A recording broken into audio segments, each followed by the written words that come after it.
খুব স্বাভাবিক ভঙ্গিতেই হেঁটে চলছিল। দেখলে মনে হয় তিনজন রেলওয়েরই কেউ হবেন। রেলওয়ে সিকিউরিটি ব্যবস্থার মধ্য দিয়েই তারা চলছিল।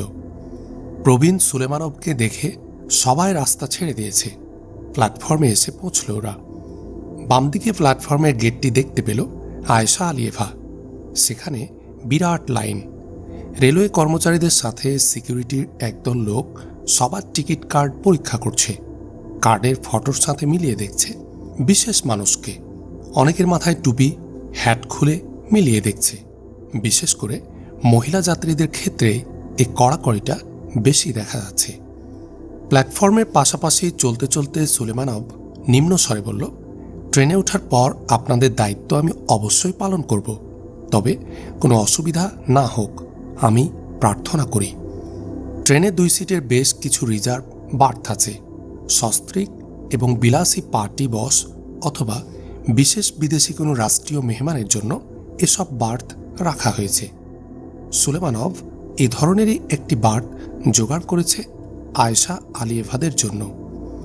ইঞ্জিনের পরে কয়েকটি লাগেজ ভ্যান, তারপর প্যাসেঞ্জার কম্পার্টমেন্টের প্রথম বার্থ সেটা। সুলেমানভ বার্থটি আয়েশা আলিয়েভা ও রোকায়েভাকে দেখিয়ে চলে গেল। বার্থ দেখে দুজনে খুশি হল। দীর্ঘ পথ আরামেই যাওয়া যাবে। ভেতর থেকে দরজা বন্ধ করে শুয়ে পড়লে ঝামেলা থেকেও বাঁচা যাবে। বিশেষ করে এক প্রান্তের ঘর হওয়ার কারণে নিরিবিলিই থাকা যাবে। ঠিক 9টায় ট্রেন ছেড়ে দিল।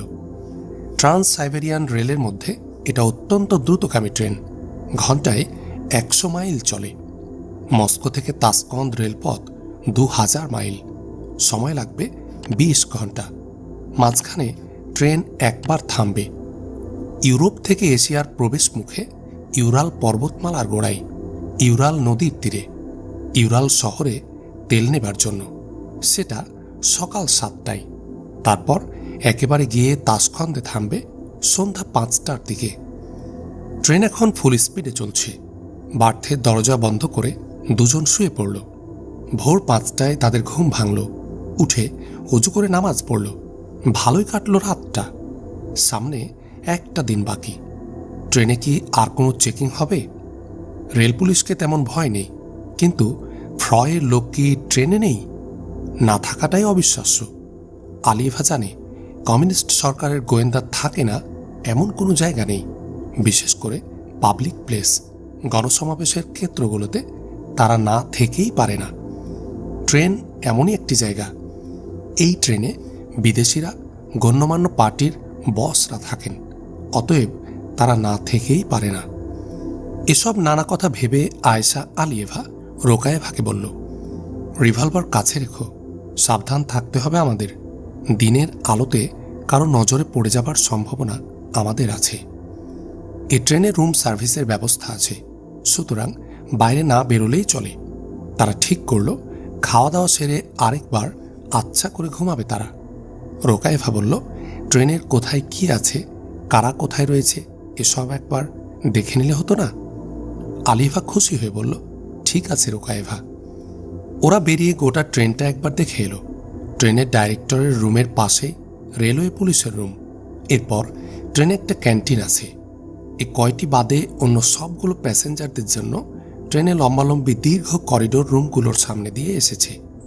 এই করিডোর দিয়ে একবার ঘুরে এলো আয়েশা আলিয়েভা ও রোকায়েভা। অধিকাংশ রুমের দরজা বন্ধ। কারো কারো সাথে দেখা হলো করিডোরে। 5 জন পুলিশকে পুলিশ রুমের সামনেই দেখা গেল। ঘুরে এসে তারা নাস্তা খেতে বসল। গাড়ির গতি এ সময় কমে এলো। এক সময় থেমে গেল গাড়ি।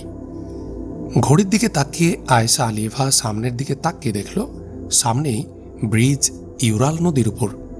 নদীটি ইউরাল পর্বতমালা থেকে বেরিয়ে কাস্পিয়ান সাগরে গিয়ে পৌঁছেছে।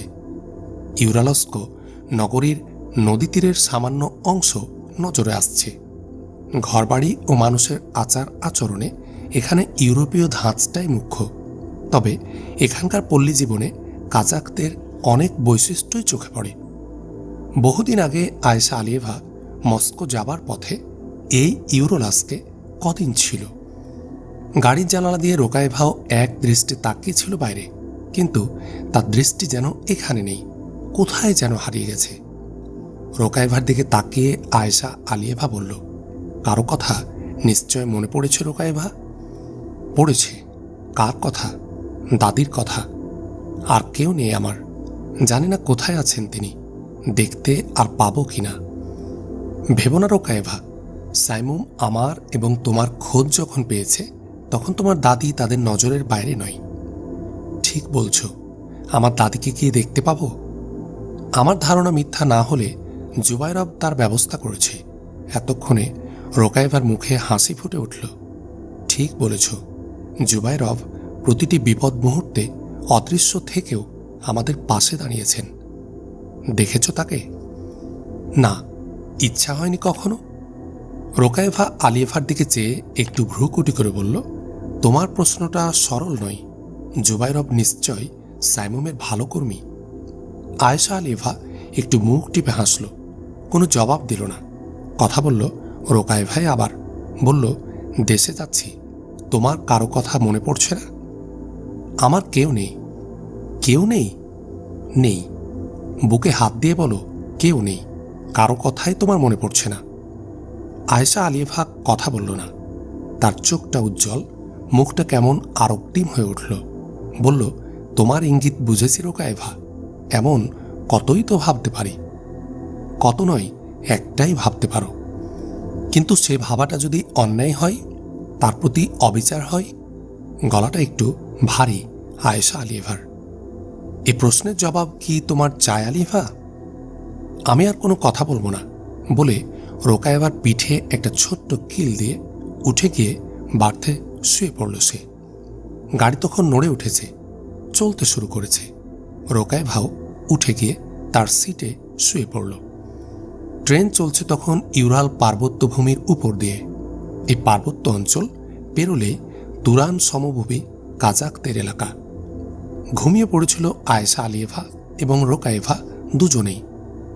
দরজার ঠক ঠক শব্দে তাদের ঘুম ভাঙল। ঘুম থেকে উঠে দুজনের মুখের দিকে তাকালো। উভয়েরই চোখে জিজ্ঞাসা, কে হতে পারে?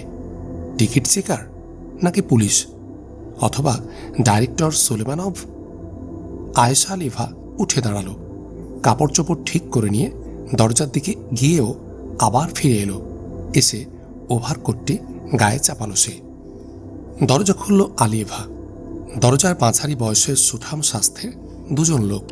তারা খোলা দরজা পথে ঘরে ঢুকল, অনুমতির অপেক্ষা করল না।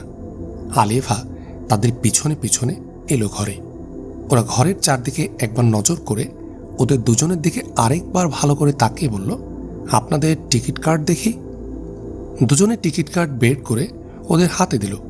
কার্ড দুটোর উপর নজর বুলিয়ে আয়েশা আলিয়েভার দিকে মুখ ফিরিয়ে জিজ্ঞেস করল, আপনার নাম? কার্ডই তো লেখা আছে, বলল আয়েশা আলিয়েভা। তারপর ওই লোকটি রোকায়েভার দিকে চেয়ে জিজ্ঞেস করল, আপনার নাম? নিনিয়েভা, বলল রোকায়েভা। ওদের দুজনের চোখে একটা সংশয় সন্দেহ স্পষ্টই ধরা পড়ল আয়েশা আলিয়েভার কাছে। ওরা পরিচিত কার্ড নিয়ে ঘর থেকে বেরোবার জন্য ফিরে দাঁড়ালো। তারপর বলল, আপনারা দুজনে এক্ষুনি আসুন আমাদের সাথে, বলে তারা রুম থেকে বেরোলো। আয়েশা ওভারকোট পরেই ছিল, রোকায়েভাও পরে নিল। তারপর ওদের পিছু পিছু বেরিয়ে এলো রুম থেকে। আয়েশা আলিয়েভার দুটো হাত ওভারকোটের দুই পকেটে। পকেটের দুটো হাত গিয়ে স্পর্শ করেছে সাইলেন্সার লাগানো দুটো রিভলভারকে। সেই পুলিশ রুমে তারা এলো। ওদের সাথে সাথে আয়েশা আলিয়েভা এবং রোকায়েভাও প্রবেশ করল সে ঘরে। পুলিশ 5 জন ঘরে বসে ঝিমুচ্ছিল। সে দুজন ওদেরকে ঘর থেকে বেরিয়ে যেতে বলল। বোঝা গেল পুলিশরা অনিচ্ছা সত্ত্বেও উঠে দাঁড়ালো এবং এমন করে তাকালো যাতে মনে হলো কেউ বসে মজা করবে, কেউ বাইরে দাঁড়িয়ে সময় গুনবে, এতে তাদের ঘোর আপত্তি।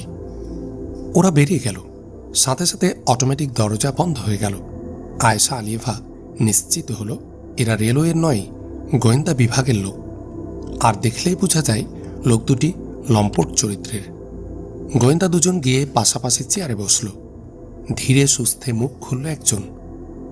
আমরা আপনাদের সাহায্য করতে চাই। কথা বলার ধারাটাই কেমন যেন কুৎসিত ধরনের। আয়েশা আলিয়েভা সেদিকে ভ্রুক্ষেপ না করে জিজ্ঞেস করল, কি সাহায্য? আপনাদের পরিচয় আমরা জানি, দাঁত বের করে উত্তর দিল সাথের লোকটি। কি পরিচয়? জিজ্ঞেস করল আয়েশা আলিফা। তাদের একজন তাড়াতাড়ি পকেটে হাত দিয়ে দুটো ফটো বের করল। বলল, এই দেখুন আপনার ছবি, আপনারা মস্কোভা বন্দি শিবির থেকে। কথা শেষ না করে লোকটা উঠে দাঁড়ালো এবং একটা কুৎসিত হাসির সাথে আলিয়েভার দিকে এগিয়ে এলো। আয়েশা আলিয়েভা একটু সরে দাঁড়ালো। পাশের লোকটাও উঠে দাঁড়িয়েছে। খপ করে একটা হাত ধরে ফেলেছে সে রোকায়েভার। রোকায়েভা এক ঝটকায় তার হাত খুলে নিয়েছে। এদিকে লোকটা বলল, দেখুন, আপনারা আবার সেই জেলে যান তা আমরা চাই না। যদি কথা শেষ না করে লোকটা আবার এগিয়ে এলো আয়েশা আলিয়েভার দিকে। ওদিকে ওই লোকটি এক পা করে এগোচ্ছে রোকায়েভার দিকে। ওদের চোখে মুখে লাম্পটের শয়তানি নাচ। আয়েশা আলিয়েভার দুহাত তখনও ওভারকোটের পকেটে। বিদ্যুৎ বেগে রিভলভার সমেত তার একটি হাত বেরিয়ে এলো। লোকটার বুক বরাবর তাক করে বলল, আর এক পায়ে গলে। মুহূর্তের জন্য লোকটির চোখ ছানা বড়া হয়েছিল, কিন্তু তারপর সে দ্রুত হাত দিল পকেটে। কিন্তু তার হাত পকেট থেকে বেরোবার আগে আয়েশা আলিয়েভার রিভলভার অগ্নি উদ্গীরণ করল। লোকটি ঝরে পড়ল মেঝের উপর। গুলি করে আলিয়েভা অপর লোকটির দিকে ঘুরে দাঁড়ালো। দেখল লোকটি ঝাঁপিয়ে পড়েছে রোকায়েভার উপর। রোকায়েভার হাতেও রিভলভার। আলিয়েভা তার রিভলভারের ট্রিগার চেপে ধরল আরেকবার। সেই সাথে রোকায়েভার রিভলভারও অগ্নি উদ্গীরণ করল। লোকটা বোটা থেকে খসে পড়া পাকা ফলের মতোই ঝরে পড়ল মেঝের উপর। লাফ দেওয়া অবস্থাতে মুখ থুবড়ে পড়ে গেল মেঝেতে। তাড়াতাড়ি রিভলভার পকেটে ফেলে তারা দরজা খুলে বেরিয়ে এলো রুম থেকে।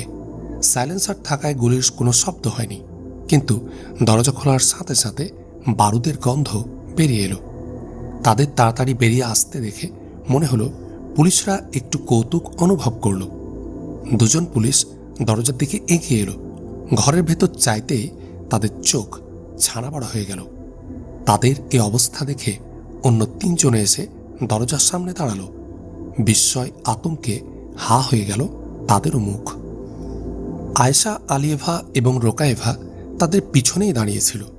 তারা আবার রিভলভার হাতে তুলে নিল। আয়েশা আলিয়েভা তার দুহাতে দুটি রিভলভার উঁচিয়ে চাপা স্বরে বলল, ঘরে ঢুকে যাও, একটু এদিক ওদিক করলে সবার মাথা উড়ে যাবে। দুজন পিছনে ফিরে তাকালো। তারপর সুরসুর করে সবাই ঘরে ঢুকে গেল। ঘরে ঢুকলে আয়েশা আলিয়েভা দরজা বন্ধ করে দিল। দেখল ঘরের চাবিটা দরজাতেই ঝুলছে। দরজায় চাবি লাগিয়ে দিল সে। মাত্র 2-3 মিনিটের মধ্যে সাঙ্গ হয়ে গেল এসব ঘটনা। পুলিশ রুমটি পেছনের দিকের শেষ রুমে বলে এদিকে মানুষের আনাগোনা কম। আয়েশা আলিয়েভা খুশি হল, কারো চোখে এ ঘটনা পড়েনি। পাশে ডাইরেক্টর সুলেমানভের রুম। তার রুম বন্ধ। আয়েশা আলিয়েভা একবার মনে করল তাকে সব কথা বলে আসে, কিন্তু পরে বলল তার কিছু না জানাই ভালো, জবাবদিহি করতে সুবিধা হবে তার। রোকায়েভা বলল, চলো তাহলে এখন আমাদের রুমে যাই। আয়েশা আলিয়েভা মাথা নেড়ে বলল, না, আর রুমে নয়, অবশিষ্ট কয়েক ঘন্টা এখানে দাঁড়িয়ে পাহারা দিয়েই কাটাতে হবে। শত্রুর শেষ হয়েছে কিনা আমরা এখনো জানি না। ট্রেন তীব্র গতিতে এগিয়ে চলছে। অরল হ্রদকে ডান পাশে রেখে তুরান সমভূমি ধরে এগিয়ে যাচ্ছে। অরল হ্রদের পূর্ব পাশে পৌঁছে আর 100 মাইল দক্ষিণ পূর্বে এগোলে সির দরিয়া পাওয়া যাবে। তারপর সির দরিয়ার তীর ধরে ট্রেন চলবে প্রায় 350 মাইল। তাসখন্দের 150 মাইল উত্তরে পৌঁছে ইসোর দরিয়া একটু পশ্চিমে সরে গিয়ে তাসখন্দের মাইল 50 দক্ষিণ দিয়ে এগিয়ে যাবে, তাজিকিস্তানের প্রবেশ করবে। আর ট্রেন সোজা এগিয়ে যাবে তাসখন্দে। বাইরে থেকে মুখ ফিরিয়ে চোখ বন্ধ করল আয়েশা আলিয়েভা। ট্রেনে তাদের উপর আর কোনো আক্রমণ হবে বলে মনে হয় না। অরল হ্রদের অরলঙ্ক শহর তারা পেরিয়ে এসেছে। তাসখন্দের কাছাকাছি অরিস জংশন ছাড়া মাঝখানে কিজিল অর্স নামে একটা ছোট্ট শহর আছে, কিন্তু ট্রেন থেকে ওয়্যারলেস না করলে সেখান থেকে বিপদের সম্ভাবনা নেই, কারণ ট্রেন সেখানে থামে না। আর ওয়্যারলেস তো সুলেমানভের কাছে। গোয়েন্দা দুজনের কাছেও হয়তো ওয়্যারলেস ছিল, কিন্তু সেগুলো আর কোনো কাজে আসছে না। এসব ভেবে খুব খুশি হলো আয়েশা আলিয়েভা। কিন্তু এরপর কি, তার কিছুই জানে না আলিয়েভারা। শুধু এতটুকু তাদের বলা হয়েছে, ট্রেন সিরদরিয়া এলাকায় পৌঁছার পর তাদের সব দায়িত্ব তাসখন্দ সাইমুমের উপর বর্তাবে। তারাই সব ব্যবস্থা করবে। বাইরের বাতাসে যেন সিরদরিয়ার স্নিগ্ধ পরশ অনুভব করল আলিয়েভা। ওতে যেন নতুন জীবনের এক আশ্বাস। রোকায়েভা বাইরে তাকিয়েছিল। আলিয়েভাও তার দৃষ্টি মেলে ধরল বাইরে। তার চোখ দুটি খুঁজে ফিরছে সিরদরিয়ার সবুজ উপত্যকা, তার রূপালী বুক। তাসখন্দ থেকে 70 মাইল উত্তরে আরিস রেলওয়ে জংশন। বেলা তখন 3:30। ছোট্ট এই শহর আরিসের উপকণ্ঠে। এখানকার সাইমুম ঘাটিতে হাসান তারিক, আনোয়ার ইব্রাহিম, আরিসের সাইমুম প্রধান আলী খানব জংশনের একটা মানচিত্র নিয়ে বসে। মানচিত্র বুঝিয়ে দিচ্ছে আলী খানব। আলী খানব আরিসের সিভিল ডিফেন্স ইউনিটের একজন ডাইরেক্টর। শেষবারের মতো পর্যালোচনা করছিল তারা আজকের অপারেশন প্ল্যান্টার। মস্কো থেকে খবর এসেছে গতরাত 9টায় তাসখন্দ ট্যুরিস্ট এক্সপ্রেস সেখান থেকে ছেড়ে এসেছে। আহমদ মুসার সাথে পরামর্শ করে তাসখন্দ সাইমুম সিদ্ধান্ত নিয়েছে আরিস জংশনে আয়েশা আলিয়েভা এবং রোকায়েভাকে ট্রেন থেকে নামিয়ে নেওয়া হবে। তাসখন্দ রেলওয়ে স্টেশনে এই অপারেশনকে সাইমুম বেশি ঝুঁকিপূর্ণ মনে করেছে। আরিস রেলওয়ে জংশনের মোট 15 জন রুশীয় কমিউনিস্ট অফিসার রয়েছে রেলওয়ের বিভিন্ন বড় বড় পদে। 100 জনের মতো একটা সিকিউরিটি ইউনিট রয়েছে জংশনে। এদের মধ্যে অর্ধেক রুশ এবং অর্ধেক উজবেক ও কাজাক মুসলিম। এখানকার উজবেক এবং কাজাকদের সংগ্রামকে সবাই পছন্দ করে। তারা হয়তো পক্ষে আসতে ভয় পাবে, কিন্তু সাইমুমের বিরুদ্ধে কিছুতেই তারা অস্ত্র ধরবে না। এই অবস্থাকে সামনে রেখে অপারেশন প্ল্যান তৈরি করা হয়েছে। আরিসের পশ্চিম প্রান্তে শহর থেকে প্রায় 2 মাইল দূরে একটা আর্মি ব্যারাক আছে। সেখানে 500 সৈন্যের একটা ব্রিগেড থাকে। তারা খবর পেয়ে আসার আগে অপারেশন শেষ করার পরিকল্পনা নিয়েছে সাইমুম। অপারেশনের নেতৃত্ব দেবে হাসান তারিক, কিন্তু সিকিউরিটি অপারেশনের দায়িত্বে থাকবে আনোয়ার ইব্রাহিম। তাকে সাহায্য করবে আলী খানভ।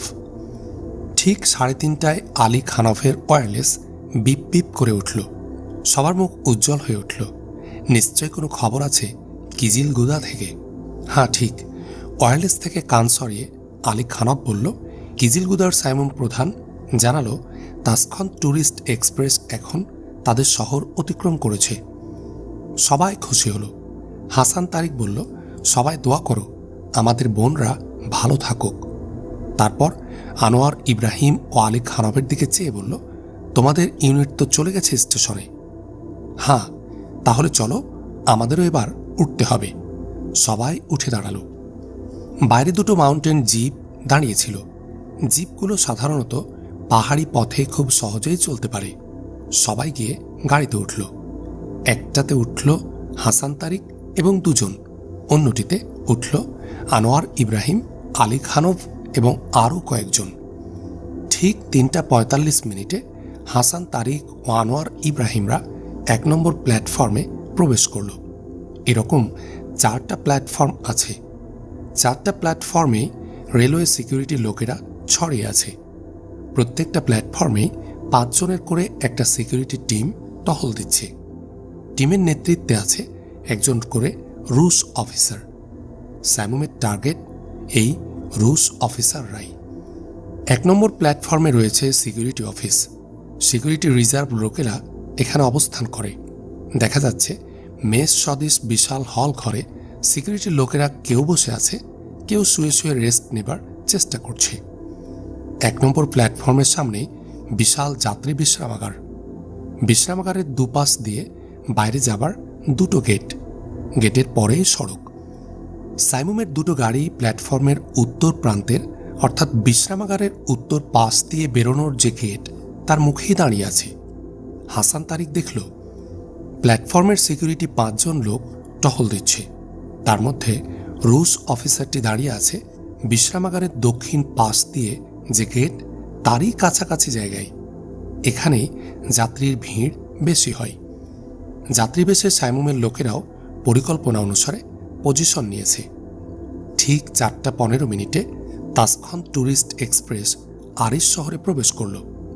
নিয়মানুসারে স্পিড তার কমে গেছে।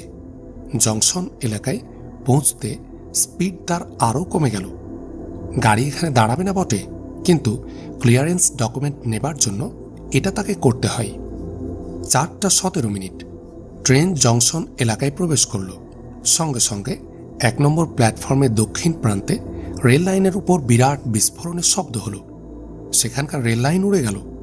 সিকিউরিটির লোকেরা সেদিকে ছুটল, সে রুশ অফিসারও। সিকিউরিটি অফিসেও তখন চাঞ্চল্য। যারা শুয়েছিল তারা উঠে বসেছে, যারা বসেছিল তারাও উঠে দাঁড়িয়েছে, কিন্তু তারা বেরোবার সুযোগ পেল না। দেখল তারা তাদের চোখের সামনে কয়েকজন মুখোশধারী লোক ছুটে এসে দরজা বন্ধ করে বাইরে থেকে তালা লাগিয়ে দিল। হলঘরের দুটো গেট, দুটোই বন্ধ হয়ে গেল। যেখানে বিস্ফোরণ হয়েছিল সে এলাকা থেকে গুলির শব্দ এলো, সেই সাথে স্লোগান, মুক্তির সাইমুম জিন্দাবাদ, জীবনের সাইমুম জিন্দাবাদ। গোটা প্ল্যাটফর্ম এলাকা সাইমুমের দখলে চলে গেছে। বিভিন্ন দিক থেকে কিছু গুলিগোলার শব্দ এলো। স্টেশনের কর্মচারীরা যে যেখানে ছিল সেখানেই বসে থাকলো, বেরোলো না অথবা বেরোতে পারল না। আর বাইরে যারা ছিল সাইমুমের স্লোগান শোনার পর তারা গা ঢাকা দিল। রুশ অফিসাররা যারা প্রতিরোধ করতে চেষ্টা করল তারা সাইমুম কর্মীদের গুলির মুখে পড়ল। হাসান তারিক এবং আনোয়ার ইব্রাহিম 1 নম্বর প্ল্যাটফর্মের মাঝখানে যেখানে দাঁড়িয়েছিল সেখানেই দাঁড়িয়ে থাকল। পরিকল্পনা অনুসারে ট্রেন থামানোর এই ব্যবস্থা করা হয়েছিল এবং সকলের মনোযোগের কেন্দ্র বানানো হয়েছিল দক্ষিণে প্ল্যাটফর্মের বাইরের অংশকে, যাতে সিকিউরিটির দৃষ্টি সেদিকেই থাকে। ট্রেনের ডাইরেক্টর সুলেমানভ জানত ট্রেনকে থামাতে বাধ্য করার পদক্ষেপের কথা, তাই ট্রেনকে কোনো বিপদে পড়তে হয়নি। বিস্ফোরণের সঙ্গে সঙ্গে ট্রেনকে সামলে নিয়েছিল এবং ঠিকভাবে ট্রেনকে এনে প্ল্যাটফর্মে দাঁড় করালো। একেবারে প্ল্যাটফর্মের প্রান্ত ঘেঁষে দাঁড়িয়েছিল হাসান তারিক ও আনোয়ার ইব্রাহিম। প্ল্যাটফর্মে কোনো লোক নেই, তাই ট্রেন যেমন নজরে পড়ছে তেমনি ট্রেন থেকেও প্ল্যাটফর্ম নজরে পড়ছে। ট্রেন প্ল্যাটফর্মে প্রবেশ করে ধীরে ধীরে এগিয়ে আসছে। ট্রেনের করিডোরের জানালা কোনোটা খোলা, কোনোটা বন্ধ। কোনো জানালাতেই কোনো মুখ দেখছে না হাসান তারিক। চঞ্চল হয়ে উঠল সে। তাহলে কি? ট্রেন আরও এগিয়ে এলো। প্রায় থেমে গেছে ট্রেন। ট্রেনের পেছনের শেষটা পর্যন্ত এবার দেখা যাচ্ছে। হঠাৎ হাসান তারিক দেখল করিডোরের জানালায় দুটো মুখ। একজন হাত নাড়ছে হাসান তারিকের দিকে চেয়ে। ছুটে গেল হাসান তারিক সেদিকে। হাত নাড়া মেয়েটি তার মাথার হ্যাট খুলে ফেলেছে। আয়েশা আলিয়েভা। চিনতে পারল হাসান তারিক। চোখাচোখি হলো। সর্বাঙ্গে একটা উচ্ছ্বাসস্রোত বয়ে গেল তার। আলিয়েভার চোখ থেকে চোখ সরিয়ে হাসান তারিক করিডোরের দরজা টানাটানি করল। বন্ধ দরজায় তালা দেয়া। এক মুহূর্ত দেরি তার সইছে না। দরজার কি হলে গুলি করল হাসান তারিক। তারপর এক লাথিতে খুলে ফেলল দরজা। আয়েশা আলিয়েভা এবং রোকায়েভা নেমে এলো গাড়ি থেকে। হাসান তারিক আনোয়ার ইব্রাহিমের দিকে চেয়ে বলল, চলো গাড়িতে। তারপর আয়েশা আলিয়েভার দিকে ঘুরে বলল, এসো। তারা গেটের দিকে ছুটল। তারা দেখতে পেল উত্তরের গেট দিয়ে কয়েকজন পুলিশ ছুটে আসছে। সাইমুমের রক্ষীরা পাশেই দাঁড়িয়েছিল। উঁচু হয়ে উঠল তাদের স্টেন গান। গেটের সামনে লুটিয়ে পড়ল পুলিশ কয়েকজন। হাসান তারিক দেখল দক্ষিণ গেটের সামনেও কয়েকজন পুলিশের লাশ পড়ে আছে। এরা বিস্ফোরণ ও গুলির আওয়াজ শুনে বাইরে থেকে এসেছিল। ব্যাপার কিছুই বুঝতে পারেনি। সাইমুমের পরিচয় পেলে ওই উজবেক পুলিশেরা এভাবে আসতো না। হাসান তারিকের দুঃখ হলো ওদের জন্য। সিকিউরিটির লোকদের কাউকেই দেখা গেল না। রুশরা নিশ্চয় সাইমুমের হাতে প্রাণ দিয়েছে। আরব, উজবেক, কাজাখরা ঘটনাস্থল থেকে চুপে চুপে সরে গেছে। গাড়ি স্টার্ট দেয়াই ছিল। একটি জিপের সামনের সিটে হাসান তারিক উঠল। তার পাশে আলী খানভ। পেছনের সিটে আয়েশা আলিয়েভা এবং রোকায়েভা উঠে বসল। অন্য গাড়িতে আনোয়ার ইব্রাহিম এবং অন্যান্যরা। গাড়ি নড়ে উঠল। যাত্রা শুরু করল তারা। হাসান তারিক আলী খানভকে বলল, তোমার লোকজন ফিরবে কখন? আলী খানব বলল, 2 নম্বর গেট এবং প্ল্যাটফর্মের বাইরের গেটে তাদের গাড়ি আছে, কোনো চিন্তা নেই, ওরা আমাদের পেছনে পেছনেই চলে।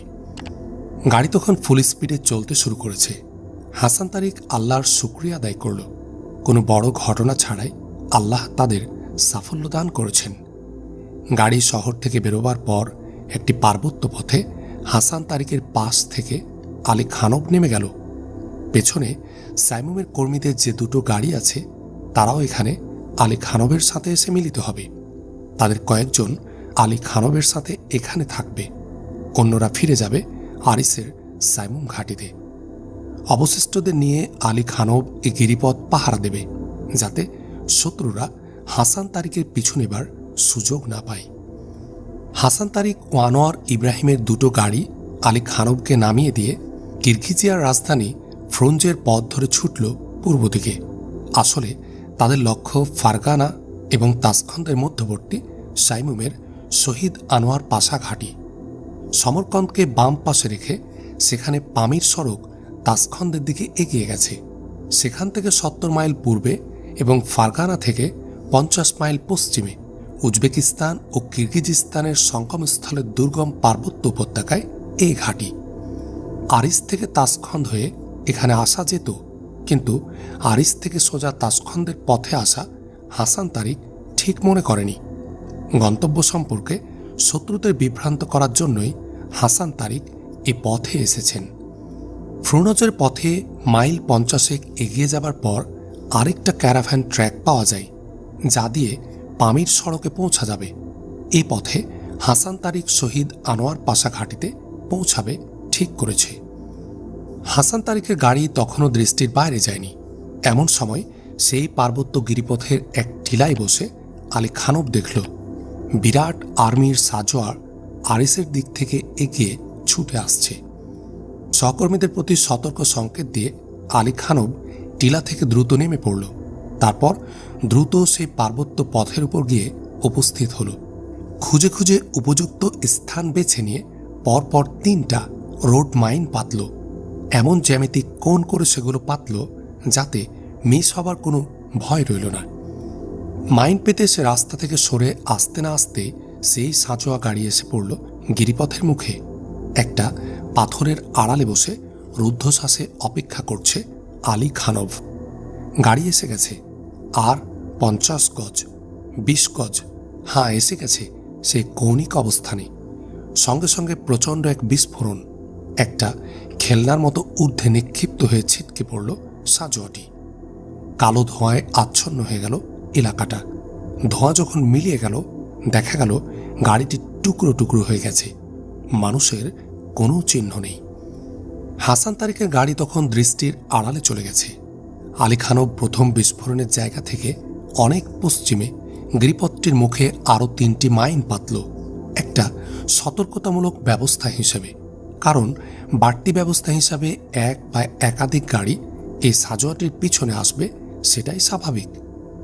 মাইন পাতা শেষ করে সাইমুম কর্মীদের নিয়ে আলী খানব পার্বত্য উপত্যকার পথে আরিসের ঘাটের দিকে ফিরে চলল। 15 মিনিটও পার হয়নি, পিছন থেকে বিরাট বিস্ফোরণের শব্দ কানে এলো। তারা পেছনে ফিরে দেখল গিরিপথের ওই এলাকা থেকে কালো ধোঁয়ার কুণ্ডলি উঠছে। খুশি হল আলী খানব, ফাঁদে আরেকটা শিকার পড়েছে। এখন হাসান তারিকের পিছু নেওয়ার পরিকল্পনা বাস্তবায়ন তাদের পক্ষে কঠিন হবে। আরিস শহরের কমিউনিস্ট সৈন্য এবং ফ্রয়ের সামরিক ইউনিটের লোকজন গিজগিজ করছে। ভয় এবং অপমান দুটোই তাদের চোখে মুখে। সাইমুমের একটা চুলও তারা স্পর্শ করতে পারেনি, এই জন্যই ক্রোধটা তাদের খুব বেশি। সব ক্রোধ গিয়ে এখন পড়ছে আরিসের দেশীয় অর্থাৎ উজবেক এবং কাজাফ কর্মচারীদের উপর।